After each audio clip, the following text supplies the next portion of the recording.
Yeah, it still says, there we go. Okay, here we go. I think it had to wait for the 10. Yeah.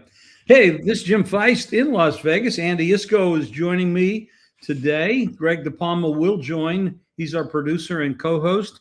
And we're coming to you from or sponsored by Dom DeMarco's Pizzeria Live. It's We do live shows there for about 30 weeks a year, but in the summer we just do them offline like this.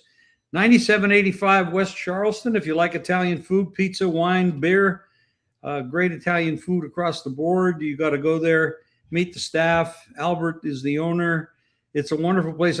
By 10 minutes from my house, I go there all the time. And if I'm not going, I order out and pick it up and bring it home.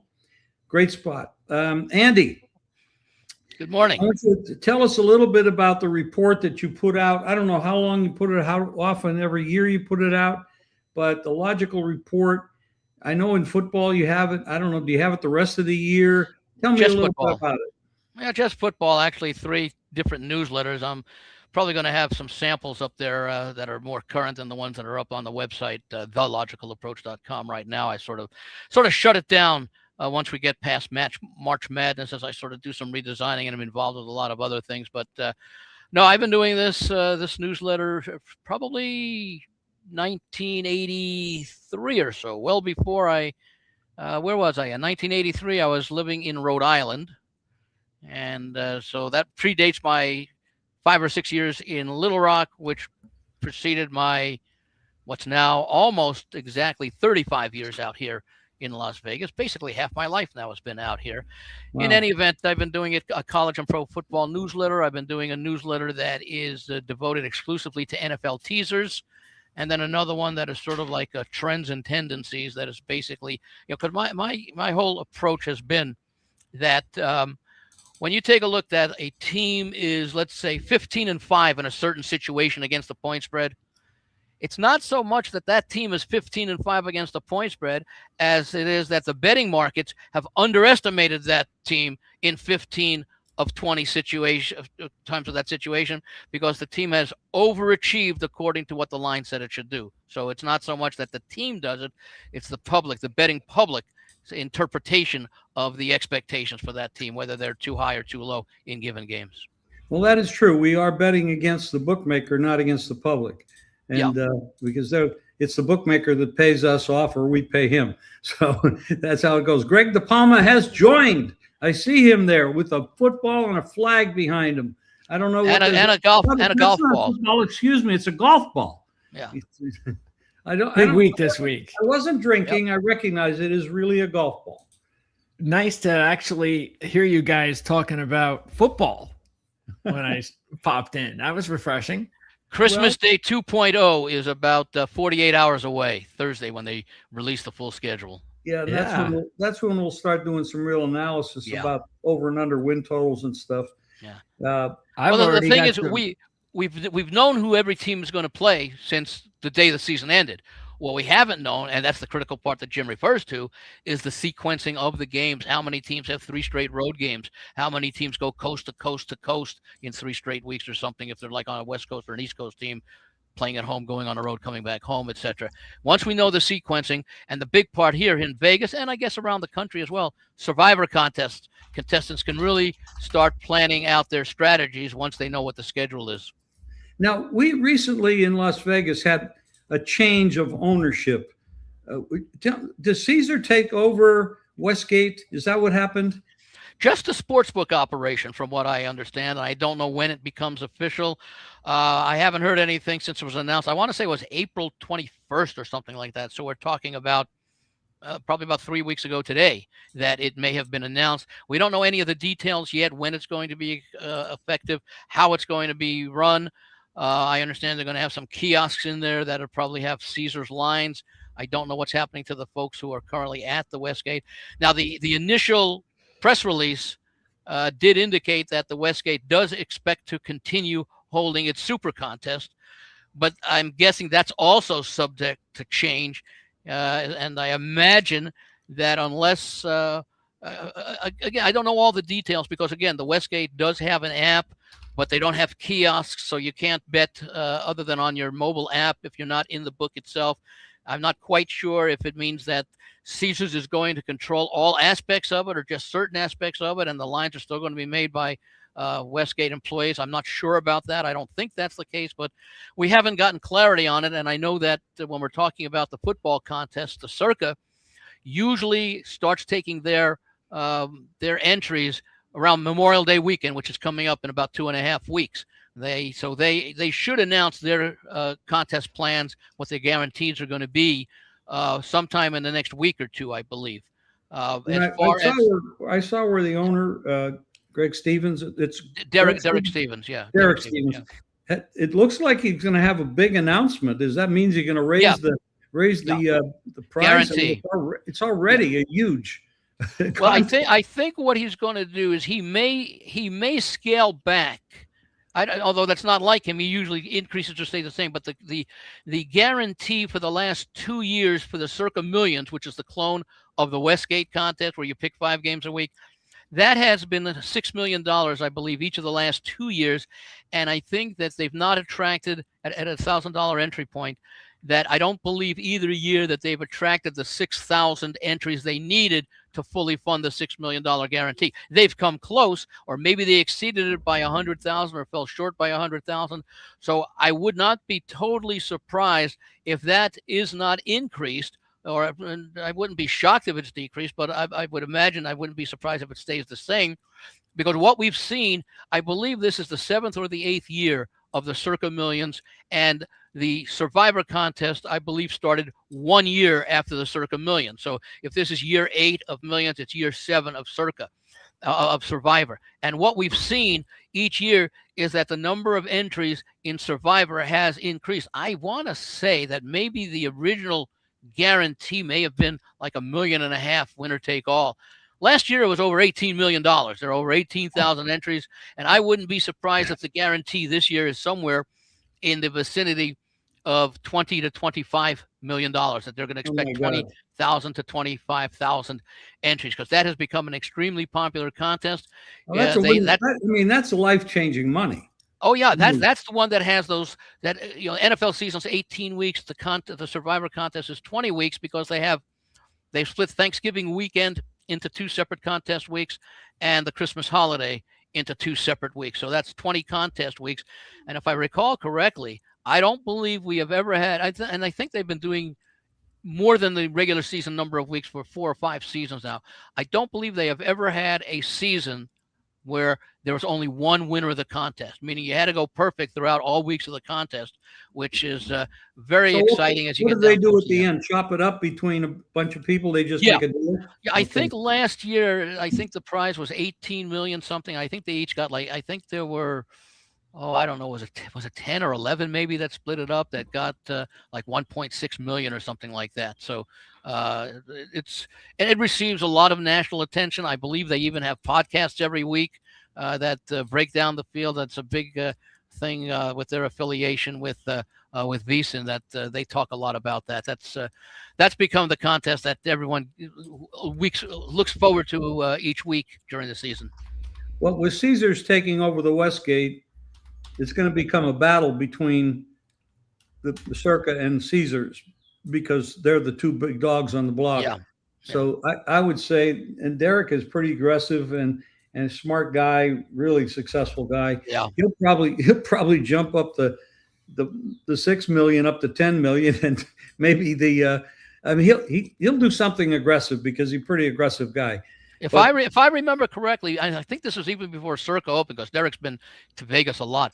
I seem to recall that he started to gain a lot of notoriety locally, at least, when March Madness came out on that Sunday night. He would make, what was it, like a $10,000 bet on something on every game for the first round of the tournament.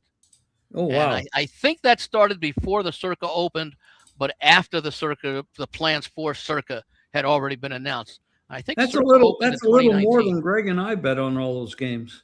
Yeah, but not that Speak much for yourself. Hey. Well, we do want to talk about football, NBA, WNBA, golf, tennis. I mean, there's just too much to do. Everybody says football season's over. You guys must have nothing to do. Well, hell, I think I have more to do.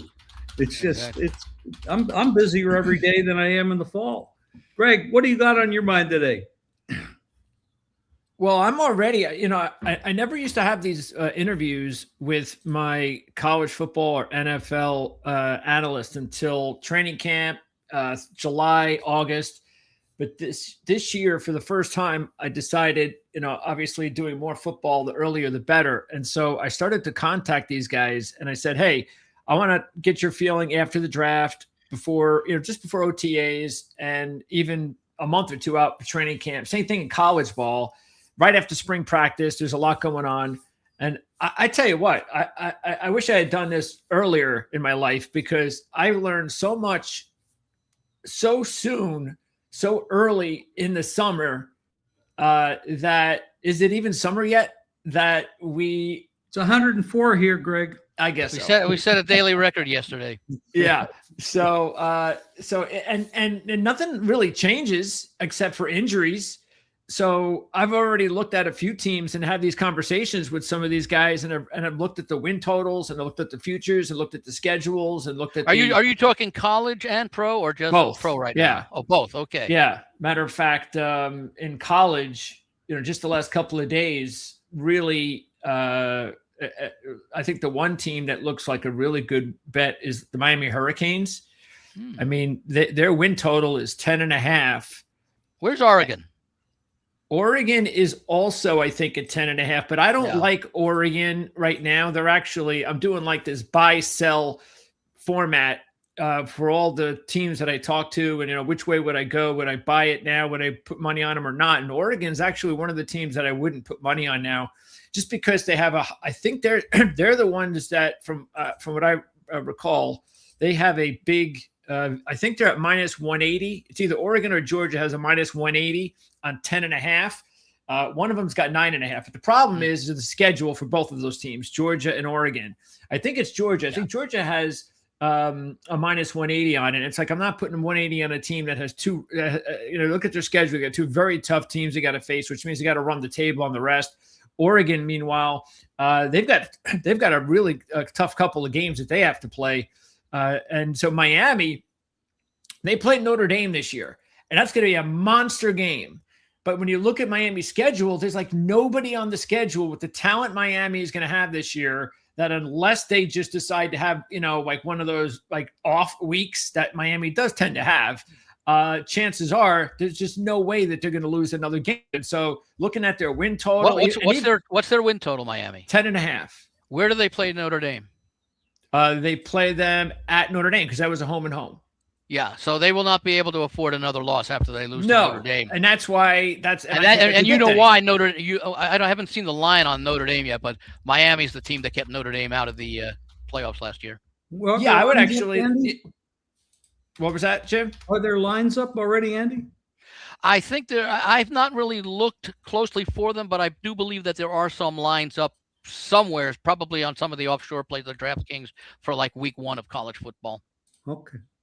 Yeah, I exactly. I did see that. I'd have to check and see if they have any special odds. But like right here, this is Miami's schedule. So as you can see, this is like easy. Clemson can't possibly have more talent than last year's team, and they were terrible last year. Florida State at home. North Carolina's not going to beat them. Duke, Virginia, all home. No, but North Carolina could cover the point spread, because isn't that the week right before Notre Dame? Oh yeah, yes, we don't care about the point spread.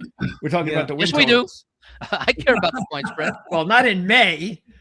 So no, but it's looking ahead. It's kind of like everybody's anticipating that LSU Ole Miss game with the Lane Kiffin defection. Oh yeah, you could have a look ahead game where you're thinking about the next week and you actually lose the damn game, right? Yeah, I would never bet odds on a game in May, because anything can happen with all sorts of crazy stuff. Injuries, especially. Well, I would, because injuries are always a concern, and you don't know, it could affect either team. But as you get closer and closer to game day, let's talk about the Notre Dame Miami game, everyone's going to be talking about, well, this is the biggest game for Notre Dame after what happened last year.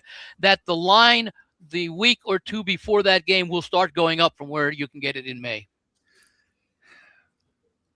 Okay. I mean, I ain't gonna fight that. It's a No, great I idea. mean, there's only maybe 3 to 5 games a year that type of situation you could say where there are intangibles that may not be reflected in that opening early springtime line, but certainly will uh, impact where the line moves as that game gets closer, and those intangibles begin to be talked about because now the game is approaching.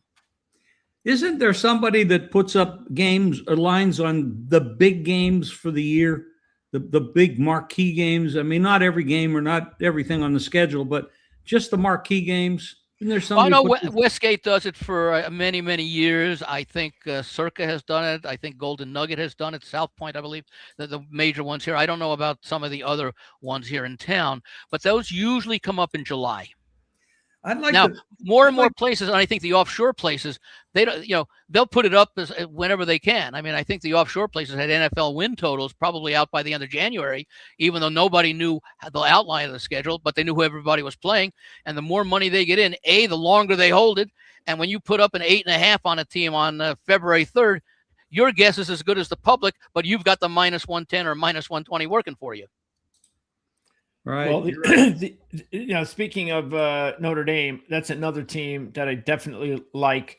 Now, look, I'm not going to do minus 270 on 10.5, which means they have to go undefeated. But when you take a look at Notre Dame's schedule, their schedule is pretty easy this year. Makes Miami's schedule look tough. So that means that if Notre Dame can beat Miami, then they have a really good chance of going undefeated. And then therefore, like, for instance, here's the schedule. I mean, there's nothing here. I mean, at BYU, I think is their toughest game outside of Miami. I mean, look at the schedule. There's nothing there. So if Notre Dame, what's that line? What'd you show that line? Plus 170 on the over 11. Notre Dame is plus 160 if they go undefeated. Yeah. Yep. And then there's no way I'm doing this, of course, but yeah, that's a good gamble to go undefeated, because really you're looking at that Miami game and you're going, okay, if they could beat Miami, then they got a good chance. It's always risky to go to bet undefeated. I get it, because you could always, I mean, look at Notre Dame. They've had these off weeks before. And if you lose one game, you're going to go to the tournament. But, I get plus 160. It's not a bad idea. Have we had time? You guys are much more on top of the college football, but have we had time to analyze all the nil and the portal transfers and everything? Oh, it's all over. Everybody at this point, like 95% of the portal players are locked into the teams they're going to be playing for. Since we're talking about college, we are up on top of football and basketball for the college schedules. And I'm bringing this out from nowhere here, but I know a lot of sharp bettors that are playing college baseball. Yep. I do not. I have not. But I talked to a guy the other day at lunch, and I said, "What are you betting these days?" He says, "I'm all over the college baseball." And this guy's a pretty heavy hitter, but I mean, the numbers they're not able to bet big numbers, but they're all over it. And I look at all the lines are up every day, college baseball games. I mean, why are we ignoring college baseball when we're all over all the other college games that are bettable? Very simple reason. It's only 24 hours in a day. You got hockey going on. I thought we negotiated longer days. Yeah, but it got vetoed. I see. No, seriously. Right now you got the NFL, the NBA playoffs, the NHL playoffs. Your baseball is approaching, the handicappable part of the season, as most of these teams have played, about 30, 35 games. You've got the WNBA just starting up right now. That's going to go through August or into September or something. There's only so much, and now you've got the majors in the golf tournament. You've got the weekly tennis tournaments. There are years, and plus you've got more and more teams, especially at the college level, that are moving up to the top level of college football, college basketball. So there are more teams in there. We just heard last week both the men and women's NCAA tournaments going from 68 to 76 teams beginning next year. So there are more teams. Seasons are starting earlier. There's a greater overlap whereas 20, 30 years ago, Jim, you remember this, that, college basketball didn't start till like the first week in December, when I'm college not football that, was I'm not basically that ending. old, Andy. All right, then I will tell you, I remember those days when the seasons did not overlap nearly as much. Baseball You're right. ended in the middle of October. Now the World You're Series right. goes into the early part of November, and so there's much more to do. And that's why, and I have continually said that I do it over all the sports because I enjoy all the sports as a fan. If I weren't betting on them, I would enjoy them just the way I enjoyed them as a young kid. The hockey, the football, the basketball, the baseball, etc. Okay, but if someone is starting out now, I tell them specialize in one sport a season. Learn Oh, as you're much as you can yeah, about that one sport because you're going up. absolutely. Yeah, because the money doesn't care where it comes from. If you women's basketball or NASCAR, whatever, if you can be an expert. And by the way, it's not that easy to win, even if you're low, but if you concentrate on one sport, but your odds are better, your percentage of chance are because, well, I'm looking at baseball and then I'm looking at basketball for tonight and then hockey for tonight. The guy who specializes in baseball, while I'm looking at the basketball and hockey, he's breaking down the baseball games more and more and more than I can. He should have an advantage over me. Now, our Ghost Wins Sports just put a comment up. WNBA money. He put a bag of money there. Yeah, I agree. There is money in it. 2 years ago I beat it pretty good. Last year was a little mixed. So far this year I'm doing well with it. But yes, it is a sport. They're getting a lot more money. I mean, seriously, it. I know there's some people don't like WNBA. I don't know why, but they play hard. They're getting paid a lot more The money. quality of play in the WNBA, much like in college basketball, women's college basketball, has increased probably 100-fold over the last 20 years. Definitely, and now they're getting so much more television time. Oh, it's my God, and it's really growing. And as the NBA is falling, so let's talk a little bit about the NBA. Wemby threw an elbow the other day that if it hit any of the three of us, it would have killed us because he's a big guy, 6'4", or 7'4", 7'5", whatever he is, and he hit one of the guys on Minnesota, and I thought he'd knock him out, but they took him out of the game. They threw him out of the game for the elbow, and they did not suspend him or fine him going forward. I don't know. Do you have an opinion on what happened there? It was a big deal. It's a big deal all over the media. Personally, I think they handled it right, and it just go forward. But there's other people that want them shot. I had not been watching the game totally up to that point as I was flipping around between the baseball and some of the other stuff that I was watching, the golf. So I don't know if there was anything that had led up to that type of play. And I think it occurred in the second quarter, so the game was not that old, and maybe there had been some physical contacts that got a little bit out of hand. I mean, I saw it because certainly I could understand it. In fact, they played it last night, and initially the commentator said, "Oh, they thought it might be a flagrant one." Okay, which didn't carry the suspension or the ejection. And then about 10 seconds after they looked at it a second time, the commentator said, well, it could be a flagrant two, which is what it turned out to be. All I know that the impact, and they ended up, not winning that game, is that I'm on Spurs tonight. I think Wemby comes out and takes a personal affront to having been. Well, I tell you, I agree with you. I'm not saying I'm going to lay 10.5 because it's a big number and Minnesota's capable, but down to 9.5, and it's floating between 9.5 and 10 as we're doing it. Okay.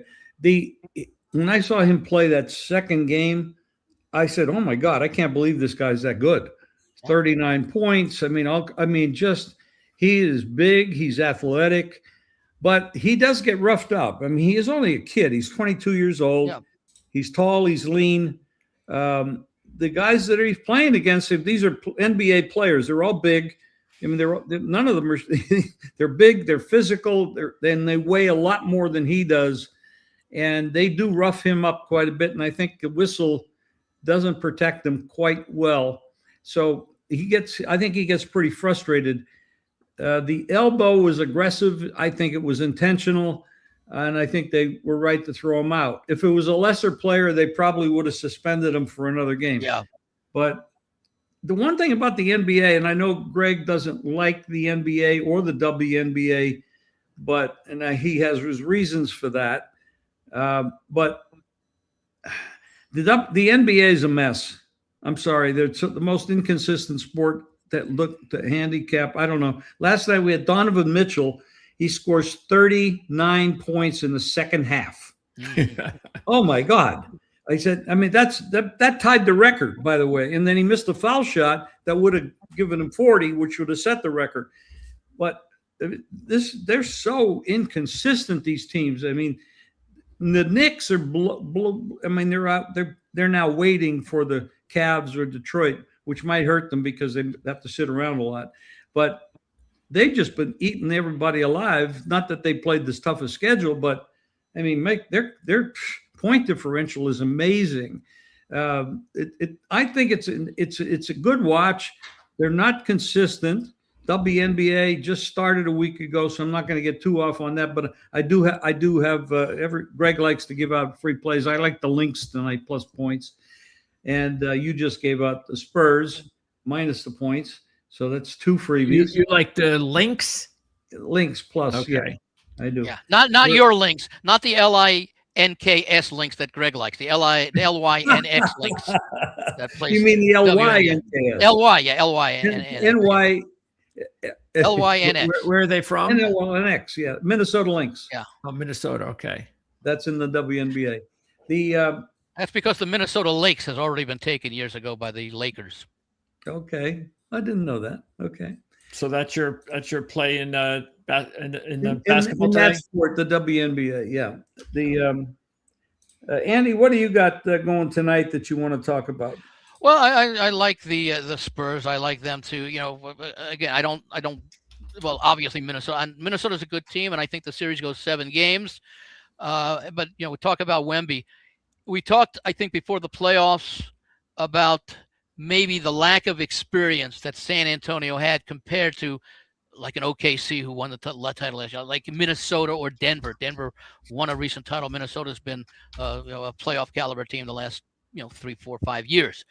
But Wemby, his talent alone makes up for that lack of experience, and he can almost single-handedly, unlike very, very few players, maybe a LeBron, maybe a Michael, who can elevate the entire play of the team. So that's why I did not discount the Spurs as far as making it far.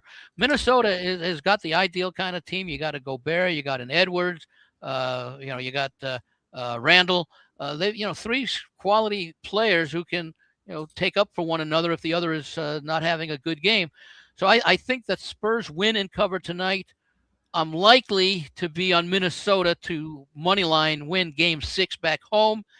Not sure what I will do in Game 7. Maybe I'll take a look at the total or something. The last 3 games that these teams have played have gone over the total. And where are we at tonight in that? 218.5. That seems to be a fair number. So I'm on the Spurs tonight, and I'll be looking to be on Minnesota if they are down 3-2 in Game 6. If they're up 3-2, I'd probably be compelled to take the Spurs, but I don't know that they'd be laying that big of a number, and that Minnesota crowd is pretty enthusiastic. What's the line on Detroit coming back home against Cleveland? Is that 4? 3.5. I like Detroit here a lot. 3.5 to 4, yeah. Yeah, I like Detroit a lot in that game. By the way, I like to recognize the people that post on us. Ghost Win Sports said it's become unwatchable, Jim. He's meaning the not the NBA, NBA, and I totally agree with you, Ghost. Totally. And then he wrote that on he likes the Dream Wings over 181.5. I have not looked at that, so I can't comment. The problem with the for your comments. I appreciate it. The problem with the NBA, and we saw some bitching and moaning with the draft, the lottery, and all that, especially with the Indiana Pacers having traded their draft pick, which I think was number 5, to the LA Clippers in some sort of trade or something, and they were moaning about the trade and everything. And my answer to that is, Indiana, how about trying to win a few more games and you wouldn't be in that situation? Tanking has become an issue. The NBA has started to make some changes as far as the lottery format.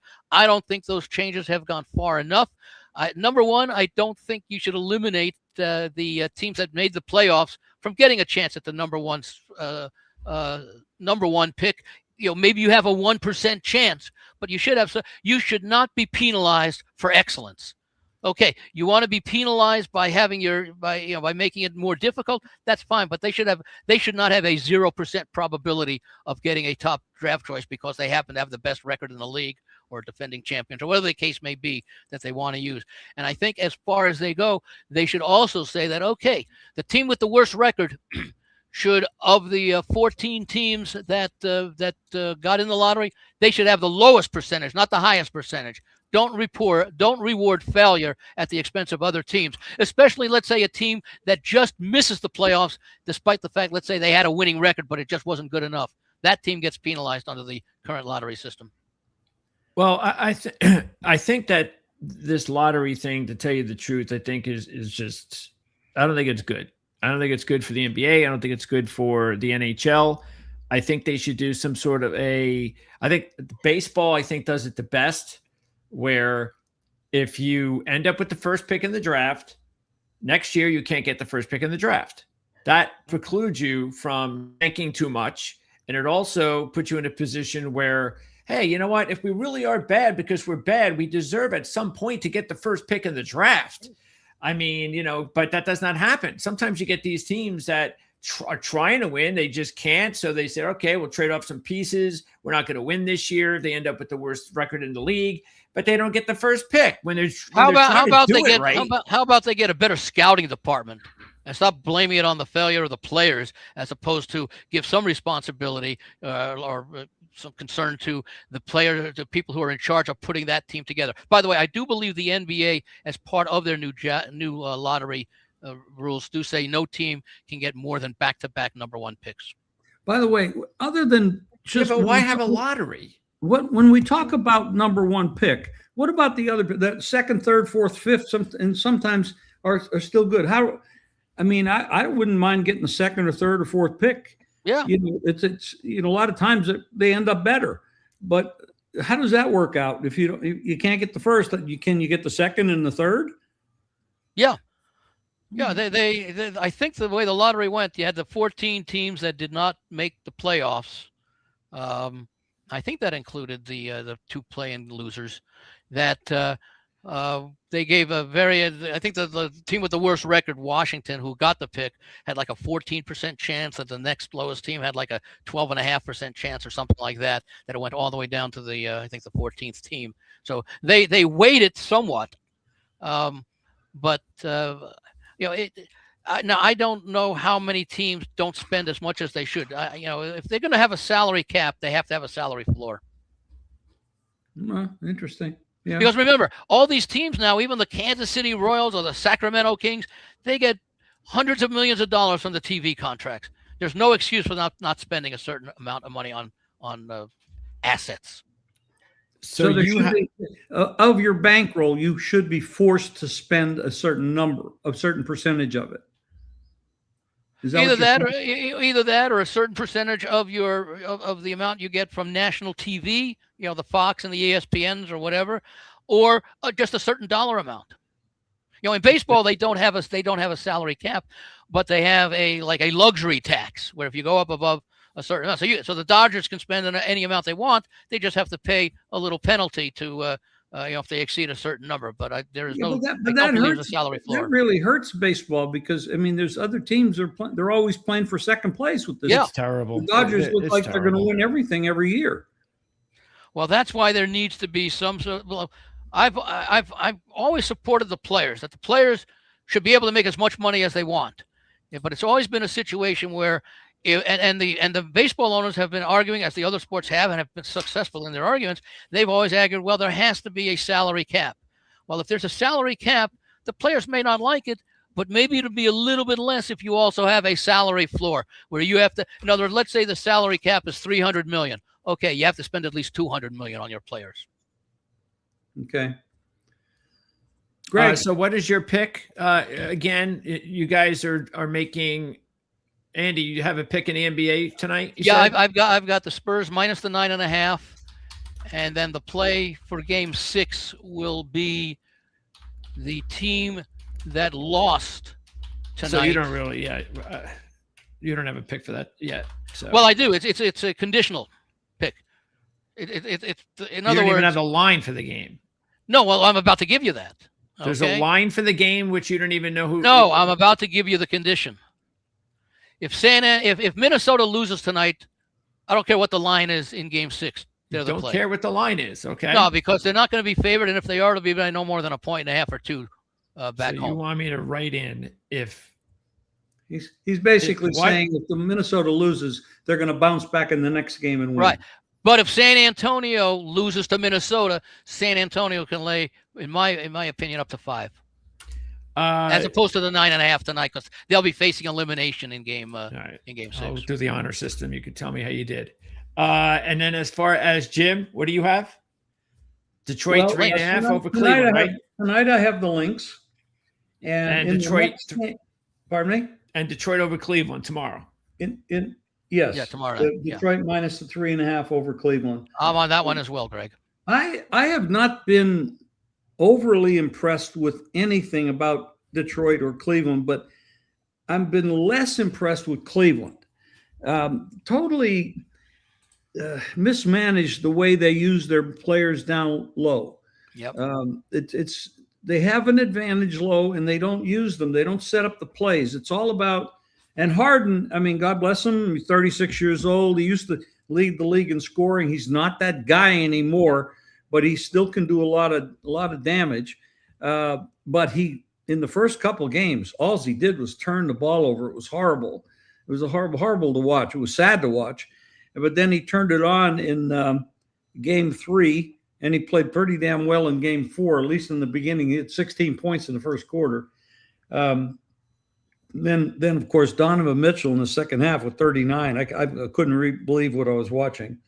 But Detroit, look for Detroit. Cade Cunningham is just 6'6" guard. I mean, he is really outstanding. There are a lot of great players in the NBA. We just need a little bit better management from the top and a little bit more control on their attitudes. But Detroit in Game 5 at home is a must win for them because they don't want to. Nobody wants to lose. That's a stupid statement. They're going to work very hard not to lose Game 5 and go back to Cleveland down 3-2. So I think they're going to put extra effort, especially after losing the last 2 games. Cleveland was lucky to pull it even at 2-2. I wasn't impressed with them. They had a 17-point lead in Game 3 and blew it. They had a 20-point lead in Game 4 and almost blew it. They're just the play calling. I'm not impressed with the coaching on the Cleveland side. I just don't think they run the right plays. They have an advantage down low, and they just don't use it properly, in my opinion. So that's, I've been looking at sports for a long time. I just don't see it. I think Detroit wins. I think Detroit wins Game 5 and most likely wins the series. And it really doesn't matter because Andy's Knicks to win the East is going to come true. I hope so. The Knicks are just, unless there's one bad thing going on for the Knicks, they might have to sit too long. That's a very bad situation to sit back, and they might sit 10 days before they play a game. I think they said that they would start either Sunday or Monday. So it'd be about a week or 8 days, I think, that they would be off. Right. So that could be done. But I do now, by the way, Jim, would you think then in Game 1 of that series that you play either Detroit or Cleveland plus the points, maybe first half, first quarter? Where's the game? New York. But it would be in Detroit if Detroit wins. It has to be Detroit because they're the number 1 seed. Yeah. No, I'd take the Knicks at any price. Okay, even with the lengthy delay. Yes, but early. I'm talking about early in the game, not for the game. The problem is the Knicks might actually be the favorite in Game 1. Yeah. At Detroit. Yeah. Yeah, could be, especially if this ugly series goes 7 We're games. talking about it, and what we're saying is also what the bookmakers are thinking. Yeah. So yeah, they could come in their favorite, even though they have the rust. You just have to wait for the line. But in the second half of that game, I would, after the Knicks get their wheels greased up, I would like that. So it's really an in-game situation. Let's say they play tomorrow, so that's Wednesday. The Knicks are the better team, the hotter team, and if the waiting doesn't kill them, they're going to want to run away with the East. Well, tomorrow's game 5. That's Wednesday. So Correct. Friday would be game 6. Sunday would be game 7. So I'm thinking that next Tuesday, which would be 9 days of rest for the Knicks, would be game 1 against either Detroit or Cleveland if the Detroit-Cleveland series goes 7 games. The advantage there is you got the rust versus rest. Yeah. That's an old scenario, and you never can figure that out. But I don't see anybody stopping the Knicks in the East. I just don't see it. No. But I'll tell you what, there is nobody going to stop OKC.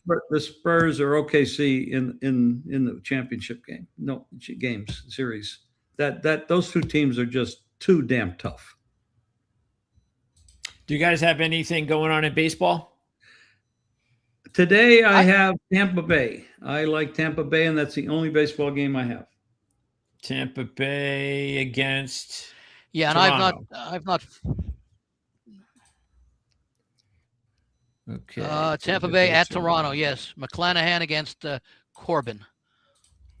It's a nice. I got a decent price there, so I'm not.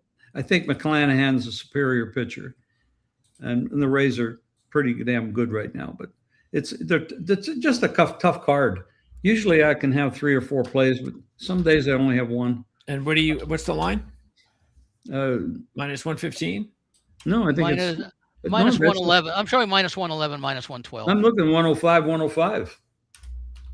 All right, Tampa Bay minus 105. That's who you're taking? Yes.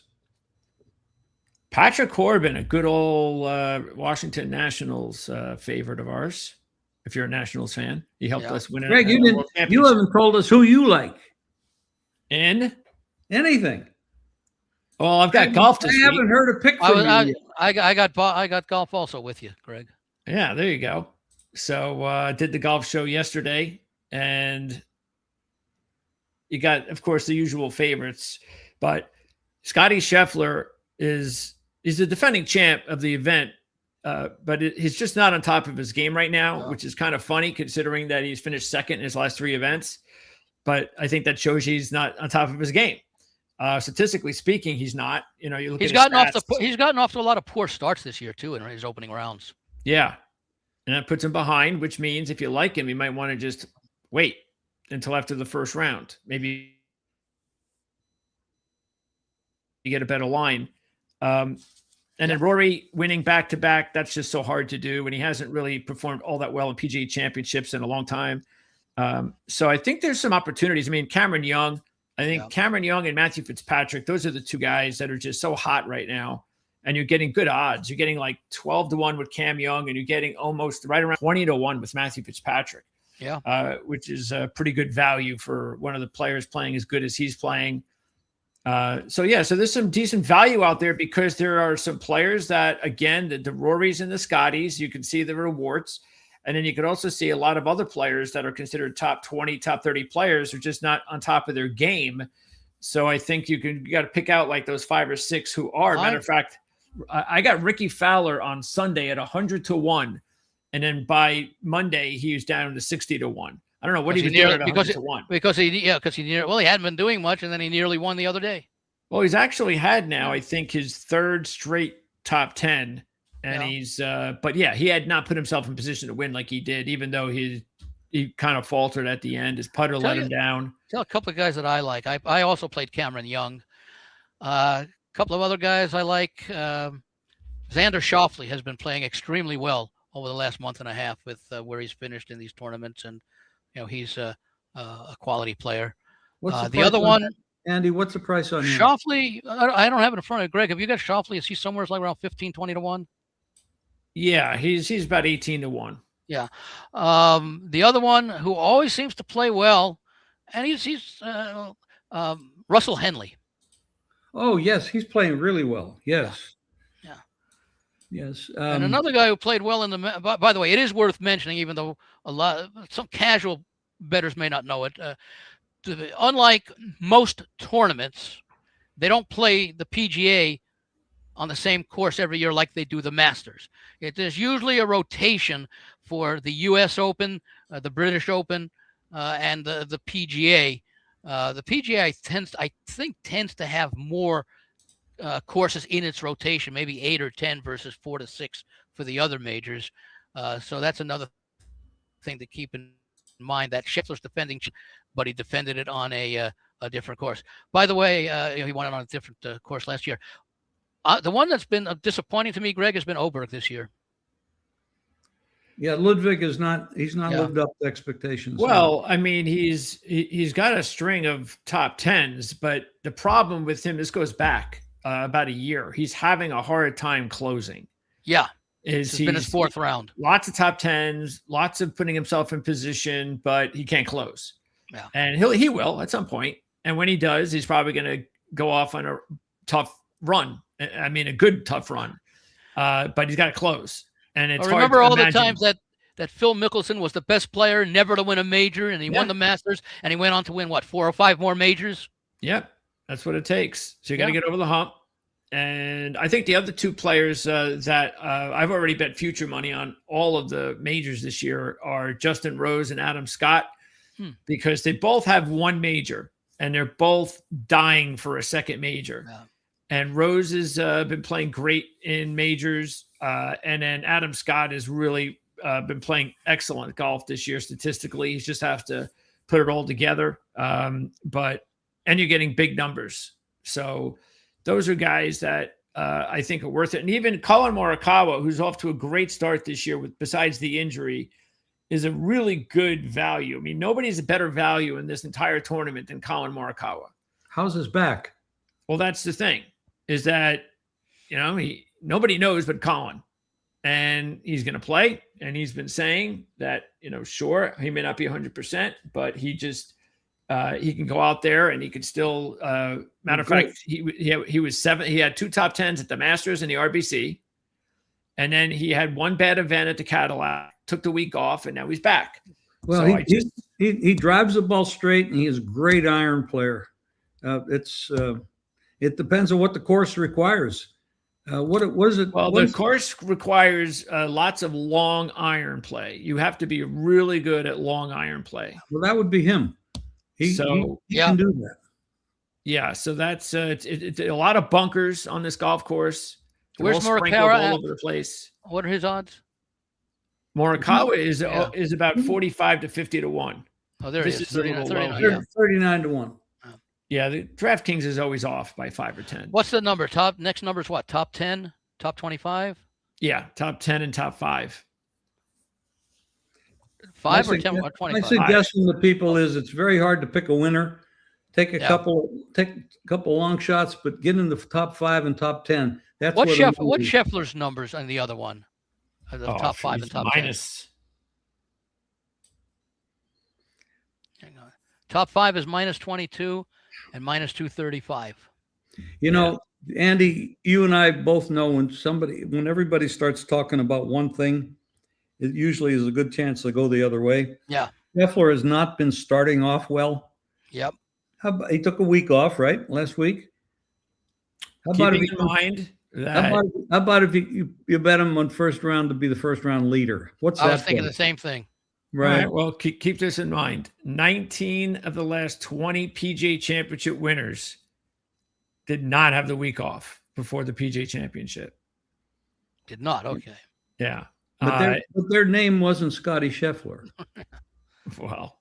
Or Tiger Woods. he's had weeks off before majors and PGA Championship. So, and also another interesting trend is, again, this if you go out and take the lead, not that if it's Scotty Scheffler, of course, but there's only been 3 winners in the last 20 that began round 2 with the lead. Matter of fact, you've had players that have won in the last 8 years at the PGA Championship that started. Scheffler, by the way, last year started in 20th. The others started 33rd, 33rd, 34th, and 38th. Wow. In what round? First. So you do not have to get off to a fast start at the PGA Championship. Now, you have to make sure you make it up on Friday. To make the cut. Yeah. Well, I'm just saying, too, because, you have to be in 14 of the last 15 winners began the third round in the top 7.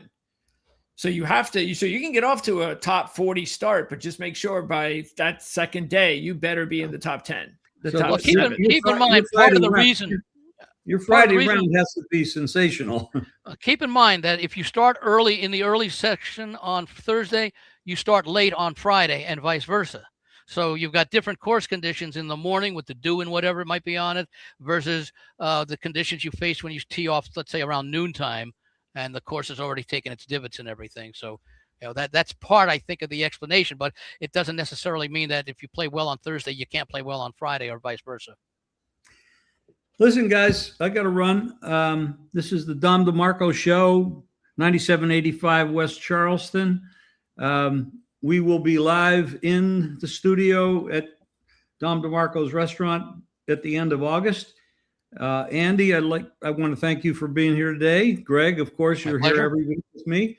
I'd like to have you back, Andy, if you're available. You're absolutely.